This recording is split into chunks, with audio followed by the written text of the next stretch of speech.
Sio Nagad, hello all, Oshta afternoon, good afternoon, and Wado. Thank you for watching. Day 10 of Transformation of America, the true life story of a CIA mind control slave by Kathy O'Brien with Mark Phillips. We're continuing on chapter 4. As a direct result of DoD management of mind research secrets and the resulting federal and information containment practices, mental health providers are on the defensive with patients, the courts, and more recently with certain special interests action groups. These groups are attacking the mental health professional as a target for destruction. Well-funded organizations with very questionable agendas, such as the False Memory Foundation, FMF, and the Church of Scientology, have publicly denounced mental health as a profession. The Church of Scientology has emerged as the apparent leader in publicly denouncing the mental health profession through the Church's Washington, D.C.-based human rights lobby group. It has launched a massive negative propaganda campaign accompanied by numerous lawsuits against ethical drug companies and mental health providers. The Scientologists believe their church's founder, L. Ron Hubbard, has discovered a cure-all for mental illness through behavior modification. Hubbard, a successful science fiction writer, allegedly acquired knowledge of subliminal mind control through his military service with U.S. Navy intelligence. He named his behavioral modification program Dianetics after his wife, Diane. The False Memory Foundation is a lobby group which is primarily utilized by persons charged with sexual abuse. The FMF is desperately attempting to develop legislation that restricts therapy from persons suffering from dissociative disorders as a result of trauma. This organization's stated beliefs include that repressed memory is a myth. FMF has found the mental health profession's Achilles heel. To date, the model for developing an effective therapy regime for dissociative disorders, which are as a result of repeated trauma, has not been published by either the American Psychiatric Association or the American Psychological Association. The difficulty in developing a model is due to a number of factors. The primary factor involves national security secrets concerning classified mind control research. In the present climate, referring mind control victims to mental health professionals for treatment would be tantamount to subjecting a patient needing delicate surgery to a surgeon who was blindfolded and handcuffed. The knowledge of these conditions produced the private opinion I withheld from Kathy when she professed optimism for Kelly's latest recovery opportunity. Nevertheless, Kathy was nearing complete recovery, and we both recognized we were doing all we could at the moment to provide for Kelly's needs. Perhaps identifying who within our government is interested in withholding vital medical research findings and technologies information from the mental health profession could provide a foundation of understanding. From my personal experiences while working with Capital International Airways, CIA, I formed a strong opinion that addresses the question. However, the answer that mirrors my perception was later eloquently provided by a Washington, D.C. news correspondent and journalist Linda Hunt in her book Secret Agenda. The historical basis for this book are the declassified DoD documents identifying Project Paperclip as being the secret importation relocation of Nazi and fascist scientists into the U.S. over a 40-year period. These brilliant criminal scientists were primarily focused on two areas of research, rockets and the mind. They are placed in positions of authority in, among others, prestigious universities, college industries, and NASA. Over the years, these imported criminals have directly influenced our society with advanced rocket technologies and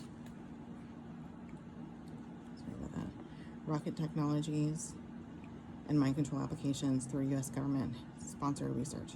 According to Secret Agenda, Nazism as a philosophy and form of government is alive and destroying our country, in part as a result of Project Paperclip. I can attest to this statement from personal knowledge gained during my employment at Capital International Airways, which is named as one of the primary transporters for Project Paperclip. These were background facts for some of the thoughts that rushed my mind on our long drive from Seattle to the southeastern U.S. I was anxious to discover the end results of my telephone campaign in the pursuit of justice I had waged while in Alaska. Our first destination would be Huntsville, Alabama. The southern U.S. city is famous for its tourism centerpiece, the NASA-owned U.S. Space and Rocket Center.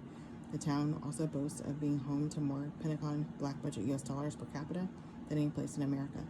Kathy harbors a very different opinion of this town, its police force, and the NASA research facility. For Kathy and Kelly, Huntsville had been a place they were regularly taken by Alex Houston for high-tech torture and the production of child and adult pornography films. This trip to Huntsville would be different for Kathy, except for one aspect of her previous experiences. Both she and I would receive our first threat to our lives in our pursuit of justice from law enforcement. This was surprising to me and normal for Kathy.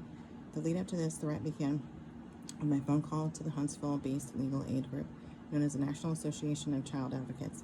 This organization publicized that it was formed through the leadership efforts of the local district attorney Bud Kramer, who is known to his constituents as Gun Ban Bud.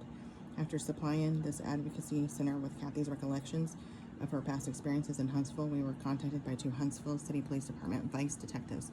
Their names were Jeff Bennett and Chuck Crabtree. Upon our arrival into Huntsville, these 2 vice cops escorted us to our trailer to a local apartment used for staging drug buys. The place was furnished complete with audio and video bugs throughout every room.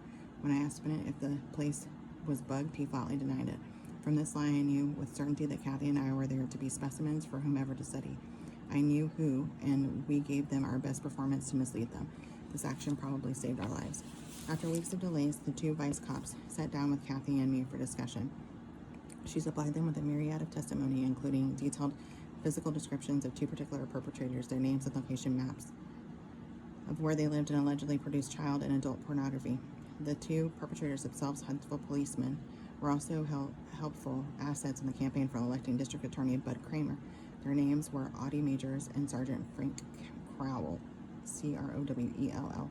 After Kathy had exhausted all of her recollections, Crabtree and Bennett ordered us to leave Huntsville now, while we were still alive, and shut up if we intended to stay that way. Later, Kathy and I would learn that Crabtree and Bennett had notified every law enforcement officer in over 5 states to whom we had provided information. They reported that we were a pair of professional con artist criminals.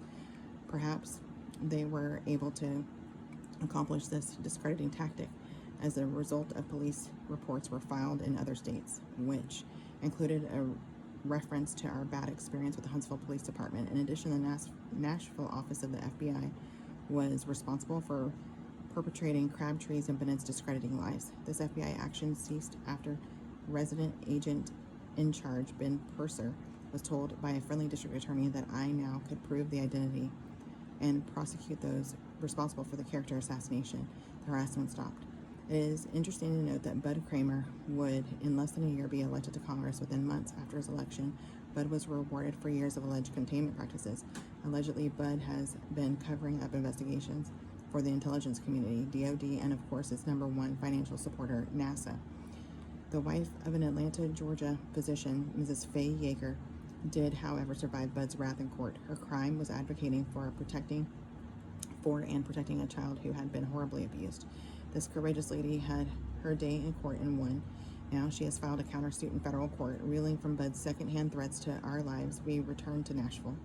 Here we learned that Kentucky VIP Hospital Administration had suddenly declared Kelly's state of Alaska medical records to be in error. VIP said she was fine. This statement was supplemented by, "You best come here now and pick her up, or we'll give her to Kentucky Child Services and they will find adoptive parents." Jesus. This was a terrifying development since Kelly could not function outside of restrictive environment. She had been declared suicidal and homicidal by 3 attending physicians and or therapists. Kathy and I were homeless. We brought Kelly back to Tennessee, where Kathy and I stayed in my mother's tiny 2-bedroom home. This living arrangement would not last. Kelly's asthma program, destined to separate her from her mother, returned within 48 hours. We rushed her, gasping for breath, to Vanderbilt Hospital in Nashville for emergency treatment. Again, Kelly's condition worsened to the extremely critical point that it then returned to normal. Her attending doctor thought he had seen a real miracle until he learned about mind control. Vanderbilt Hospital physicians who revived Kelly's past medical and psychiatric records recommended that she be moved to the worst child warehouse we've seen so far, Crockett Cumberland House, the home for broken butterflies. See photo, because they put photos in here, but it's not right here, it'll be later. Because Kathy and I were both unemployed and Kelly only had Medicaid insurance, the state of Tennessee demanded temporary custody. Their demands for custody were legally legitimate and morally equated to extortion, for they had no intentions of seeking expert therapy for Kelly. Through a lengthy 2-year court proceeding with 5 lawyers opposing Kathy, we had partial victory.